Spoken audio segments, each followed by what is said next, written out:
MSB here, and it's finally time for another budget deck breakdown. This time we'll be featuring the Mage class. Now, this is a rush deck, and the reason why it took me so long to post it is because I've also been testing Rogue, Warlock, Druid, and even Shaman rush decks to figure out which one is the most consistent. Now, the definition of a budget deck varies wildly. Some people say 6 rares, other people just say no legendaries makes it a budget deck. My budget decks only have 2 rares, and that's to ensure that someone new to the game or new to a class can see some good results to finish off their dailies quickly. So let's get started.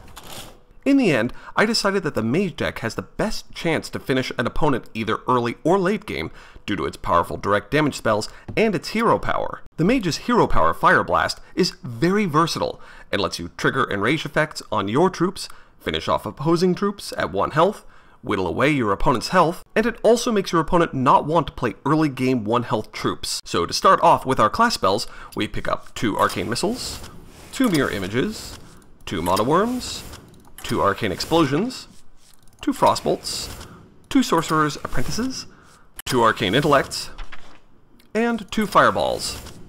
Then moving on to our neutral spells, 2 Leper Gnomes, 2 Amani Berserkers, because if you can get that on turn 2 and then enrage it, that's a 5 damage to your opponent's face on turn 3, which is amazing for a rush deck. 2 Faerie Dragons, because that's an absolute nightmare for a lot of classes to deal with early game. And then we also take 2 Loot Hoarders for some mid and late game draw. Then at 3 mana we take our rare for the deck, which is 2 Arcane Golems.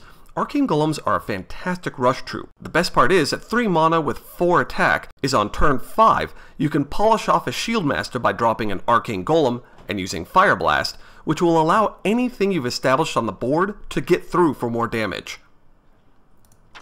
Then in addition, for 3 we take 2 Raging Worgens, which is unbelievable. If you can get one out and enrage it, that's 8 damage to your opponent's face, which is a nightmare. And lastly, at 5 mana, we take 2 Nightblades for some extra direct damage. Now you may notice, there's no hard CC in this deck. I don't have any polymorphs, and in addition, other than the Arcane Explosions, there's no AoE. The whole purpose of this deck is to create a very strong early game board presence to deal lots of upfront damage. And if you aren't able to win by turn 5, it's perfectly fine. Around turn 5 or 6, your board position will crumble, but that's okay. You want your opponent focusing on your troops instead of yourself, mopping up your board position. By around turn 8 or 9, you should have enough direct damage with Frostbolts, Fireballs, and Nightblades to polish off your wounded opponent. Now that the deck is ready, let's go ahead and take it for a spin. Jaina versus Thrall. Okay, Shaman can be tough against a rush deck. Okay, let's see here. Ditch the Arcane Intellect and the Sorcerer's Apprentice. I've got an Amani Berserker, which is fantastic early game aggression, so what I really want is to pull like a 1-cost troop. Get some good aggression. Ugh, okay. Fireball and an Arcane Missiles. Hopefully I'll draw something like a Leper Gnome, so I can start out strong. Hello. Yeah. Okay, so let's see. Oh, another Arcane Missiles. Okay, so no early game aggression, just pass my turn. Hopefully it doesn't lay out a 1-cost troop. This is where the Mage's hero power comes in handy, because normally they won't drop it. Okay, now Amani Berserker. Looking to next turn do Mana Wyrm, and then either Fire Blast something, you know, like pump up my Amani Berserker, or Arcane Missiles. Of course he gets the Taunter. Fine. Okay, that means I've got to use my Arcane Missiles, so drop my Mana Wyrm. And we'll throw out Arcane Missile. Hopefully this just kills it here. Of course not. Okay, throw out my second. It's fine. At this point, I'm still resilient to a Forked Lightning. So, perfectly fine. I'm in a good position. I'm looking to do 5-8 damage next turn. If he doesn't drop something here. So let's see what he's got.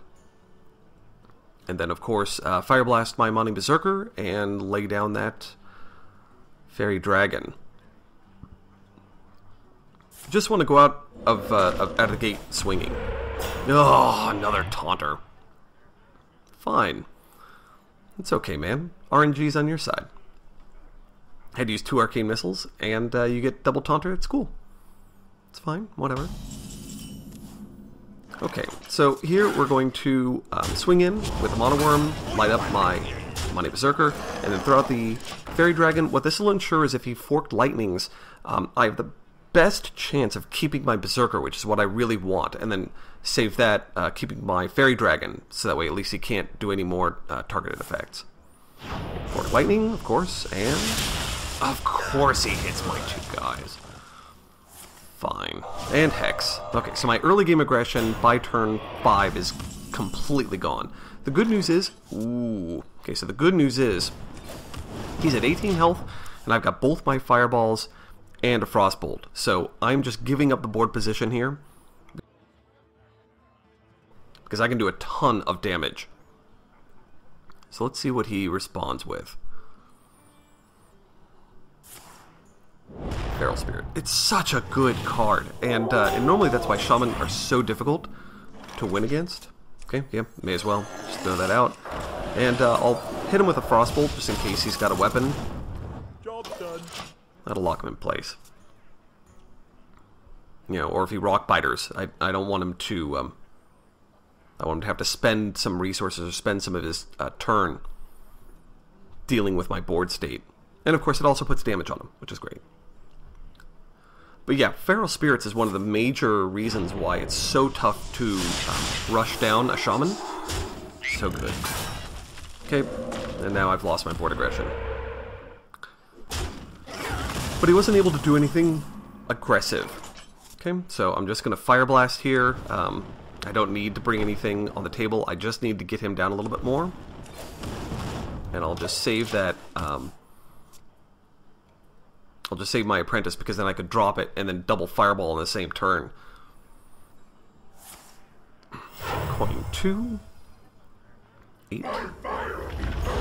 My good buddy. Hey, I love the new animations. Oh, it's so nice. Yep, same. Take 4, plus the 8, so I take 12. Just like that. Okay, down to 18. He's down to 13, so it's very close. Okay, because I don't want him to Bloodlust and wipe me out with, like, double Whirlwind or something. What I'm going to have to do is Frostbolt one of his Feral Spirits. This will ensure that he doesn't have enough troops on the board to take me out outright. I'll Fireball him to the face, Flame Blast him, and that means that next turn I can kill him, if he doesn't do 18 damage here. And this gives him a 50-50 on Ragnaros. Because hopefully it'll, you know, if he doesn't kill off my Sorcerer's Apprentice, then that gives him another target to use. Of course, what he should have done is keep his Earthshock, because he could have Earthshocked Ragnaros. And then he could just swung in with, like, Wind Fury with Ragnaros, which would have been insane. Especially because he had both. Yep, there it is. Yeah, of course, Wind Fury. So he's doing 4, 8, 9, 10, and then Ragnaros. That's if he throws in and bets on the 50-50. So he either trades off on my Apprentice and goes for the 50-50. Are you going? Okay, he's going for the 50-50. Here it comes. RNG has been on his side, so let's see. But the one time it really matters goes to me, good sir. And now Fireball your face. Good game. Excellent. Well, so yeah, as you can tell, vastly superior deck. Got out the perfect turn 3 defense. Forked Lightnings hit exactly who he wanted to, so that was all perfect on his defense. But the direct damage of a mage is very powerful. Jaina versus Gul'dan. Okay. See, the advantage of rushing a Warlock is their hero power works in your favor. Okay, definitely getting rid of that Arcane Intellect. That's more for late game trying to pull direct damage. And Raging Worgen, Sorcerer's Apprentice, and Mirror Image is fantastic. That's a very solid hand. Perfect. Leper Gnome, excellent. Let's just jump right out of the gate. Hey-ya! Going for your throat. Okay, Voidwalker. That means that I can't throw out my Leper Gnome first turn. Gonna have to definitely do Sorcerer's Apprentice into Mirror Image. Yep, get going. And then this will allow me to kill off his Voidwalker. And then turn 2... oh Oh, great. Okay, yeah, perfect. So, turn 2. Yep, throw out my Loot Hoarder. Swing in. Yep. Get that out there. And that allows me to get some card draw in case he has a Mortal Coil. Most Warlocks do. And he'll be very prone to finish off my Sorcerer's Apprentice. So, let's see. Yep, of course. Of course he has a Mortal Coil. What Warlock doesn't start with 1? No, Loot Hoarder. And here's where the, that's great Fireball, some late game advantage.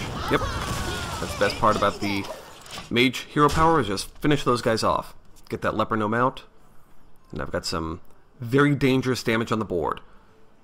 I mean, and I don't even care if he, like, Hellfires right here, because then I just throw out my Raging Worgen, which he'd probably Shadow Bolt, but that's fine. I've got an Arcane Intellect. Okay. That's, I don't care. I'm going right for you. Yep, swing in for 4. And now I got that Raging Worgen. We'll see if he's got any direct CC, otherwise it's a big fat 8 damage. What you got?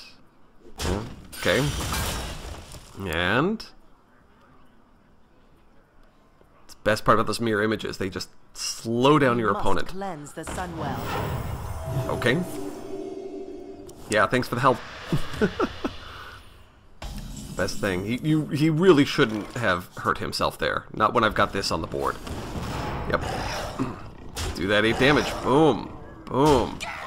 Another 2. Another 2. Yeah, and I've just got... He's just so low, it doesn't matter. I'll throw out some more damage on his face with Frostbolt, why not? And then, yeah, just polish him off with Fireball next turn. So it really doesn't matter what he does to this board state here. And that's one of the best parts about the Mage, is you can front load damage, you can enrage your own troops to get great results, and then at the end, you've got your direct damage spells to finish someone off. So it's a very potent combo, whereas some of the other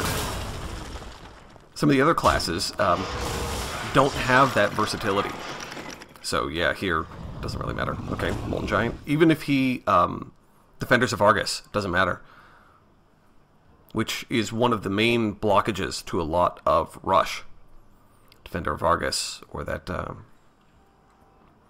2-cost one that also generates taunts. Okay, Soulfire. And he takes 2, fine. Right now it's all sort of, you know, we're just going through the motions here. Yeah, he doesn't know. I've already killed you, right here. Yep. Oh, no, you still want to play stuff? That's totally fine. Go ahead. Whatever makes you feel better. Drink with me, friend. Cool. Yep. It's all good. I'm not being smug. I'm just, you know, waiting my turn to click the Fireball button. Ready, go. Ready, go. Ready, go. Ready, go. Ready, and go. Okay, yeah, I could have also Arcane Golem if I wanted. Awesome. So yeah, very, very fast. And that's what it can be when you get a good initial board state out and then just rock their house immediately. So as you can tell, the budget Mage deck is a fast-paced powerhouse meant to blow up your opponent. Next week on part 2 of the Mage budget deck breakdown, I'll be going over a few more scenarios as well as card alternatives to help you win more with this deck. Thank you for watching. If you like this video, please take the time to subscribe to my channel and let a friend know about the deck. As always, I'm MSB, wishing you good games and good times.